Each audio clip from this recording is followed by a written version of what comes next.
நண்பர்கள் அனைவருக்கும் நல்வணக்கம்ங்க. நீங்கள் இந்த பதிவில் பார்க்கறது ஒரு நல்ல பெருங்கூட்டான பழைய வர்க்கத்திற்கு ஒரு க்ளீன் உதாரணமாக எடுத்துக்கொள்ளக்கூடிய ஒரு பால் மயிலை மாடுங்க. இந்த மாடு வந்து பார்த்திங்கன்னா கரெக்டாக 9 மாதம் சினைங்க. இன்னும் ஒரு 10 நாட்களில் கன்று இனிவிடும்.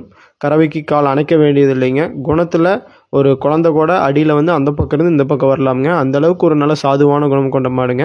நம்ம பதிவுகளை நீங்கள் ரெகுலராக பார்த்தாலே தெரியுங்க. நம்ம அனைத்து மாடுகளையும் பழைய வர்க்கம் அப்படின்னு சொல்கிறது கிடையாதுங்க.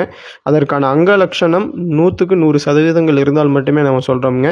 நீங்கள் இந்த மாடு பாருங்கள், நல்ல பால் மயிலை கலர்லிங்க. அந்த திருவுகொம்பு அமைப்பு பழைய வர்க்கத்திற்கு ஒரு எடுத்துக்காட்டு என்றால் அந்த திருவுகொம்பு அமைப்புங்க.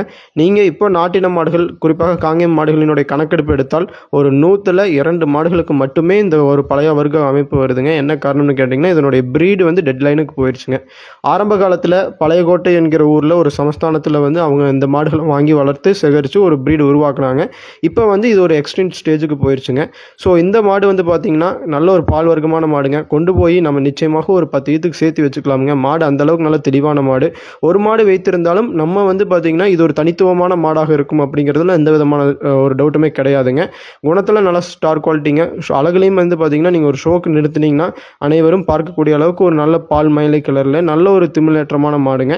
கறவைக்கு கால் அணைக்க வேண்டியதில்லை. இந்த மாடு உங்களுக்கு தேவைப்பட்டால் கான்டாக்ட் பண்ணி தெளிவுபடுத்தி வாங்கிக்கலாமுங்க. நன்றி, வணக்கம்.